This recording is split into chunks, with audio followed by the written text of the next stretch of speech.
이런 복잡한 차트 하나도 몰라도 됩니다. 그냥 이해하면 끝이니까요. 이해를 해버리면 어려운 공식 같은 거 1도 필요 없습니다. 어떻게 이렇게 자신있게 말하냐고요? 저 설명 잘하는 거 하나로 실버 버튼 받은 사람입니다. 그냥 10분만 멍 때리면서 보세요. 머리에 돈 버는 법을 다운로드 시켜드리겠습니다. 자, 우리는 코인으로 돈을 벌 겁니다. 그냥 가격이 오를 것 같을 때 사거나 가격이 내릴 것 같을 때 팔면 됩니다. 자, 그럼 바로 게임을 해봅시다. 지금 이 차트에서 코인 가격이 오를까요 내릴까요? 어차피 아무것도 몰라도 확률은 50%나 됩니다. 둘 중 아무거나 하나를 마음속으로 골라보세요. 네, 정답은 내린다였습니다. 그럼 내린다를 고르신 분들은 돈을 버실 거고 오른다를 고르신 분들은 돈을 잃으시겠죠. 자, 그럼 한 번 더 해볼까요? 방금 아니오라고 말하신 분만 1차 관문을 통과하신 겁니다. 제가 한 번 더 해볼까요? 라고 제안한 순간 여러분의 머릿속에는 한 번 더 할지 말지에 대한 고민만 남게 됩니다. 왜 틀렸고 왜 맞았지에 대한 생각 따위는 1초 만에 사라집니다. 자, 이게 코인 시장입니다. 코인 시장은 생각할 겨를도 없이 계속해서 한 번 더 해볼래? 라는 제안을 합니다. 그래서 이걸 거절할 줄 알아야 합니다. 그리고 다시 처음 선택을 하기 전으로 돌아가서 맞출 확률을 높일 방법을 찾아야 합니다. 이렇게 50% 확률을 60%, 70%까지 늘리면 여러분도 코인으로 돈을 벌 수 있는 사람이 되는 겁니다. 자, 이걸 늘리는 가장 효율적인 커리큘럼을 앞으로 제 유튜브에서 보여드리려 합니다. 그럼 그 시작부터 같이 가보시죠.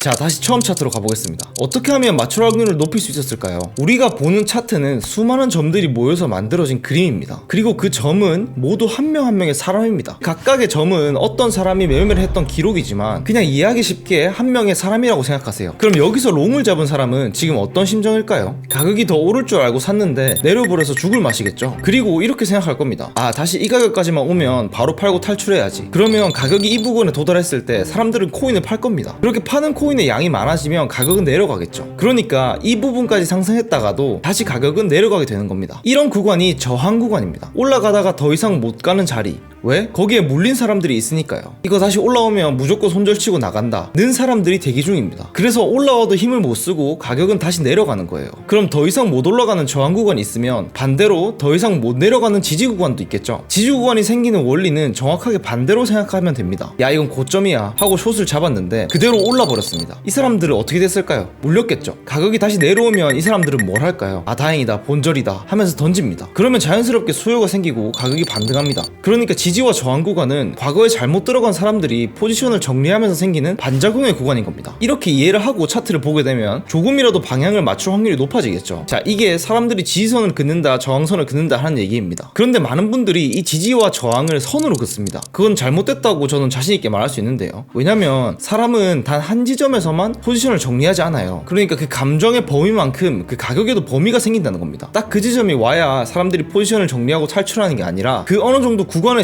진입하면 탈출하는 사람들이 생기기 시작한다는 거예요. 그래서 선이 아니라 구간으로 봐야 됩니다. 자, 그러면 이 구간은 영원할까요? 자, 아니죠. 이 구간이 많이 터치되면 터치될수록 점점 힘이 약해집니다. 왜냐면 탈출할 사람은 이미 탈출하고 기다릴 사람은 없어지고 결국엔 그 자리가 더 이상 의미를 가지지 못하게 되는 거예요. 마치 유리컵에 금이 갔을 때 한두 번 두드리면 괜찮지만 반복하면 결국엔 깨지는 것처럼요. 그리고 그 구간이 깨지면 구간의 역할이 바뀝니다. 그러니까 지지 구간이 깨지고 나면 그 구간은 다음 파동의 저항 구간이 되고 저항 구간이 깨지고 나면 그 구간은 다음 파동의 지지 구간이 되는 거죠. 이것도 생각해보면 당연한데요. 예를 들어 가격이 저항 구간에 계속 닿았다가 떨어지고를 반복하다 보면 사람들은 또 이 구간에 닿으면 떨어지겠지 라고 생각하고 숏을 잡게 됩니다. 그런데 이번에는 그 구간이 약해져서 그냥 가격이 올라가 버리는 거죠. 그러면 그 사람들은 물리게 되고 아까 지지 구간이랑 똑같이 가격이 다시 그까지 내려오기만을 기다리고 내려오면 포지션을 정리하면서 반작용이 생기겠죠. 그래서 지지 구간이 되는 겁니다. 이걸 이해하면 이제 응용할 수도 있는데요. 바로 또 하나의 무기, 추세선입니다. 지지 저항이 수평이라면 추세선은 기울어진 지지와 저항입니다. 간단하게 말하면 저점과 저점을 이은 선 또는 고점과 고점을 이은 선인데요. 하지만 추세선도 이렇게만 생각할 게 아니라 지지 구간, 저항 구간처럼 심리의 흐름을 읽는 도구라고 생각하셔야 됩니다. 이게 왜 대각선이 될 수가 있냐면 아까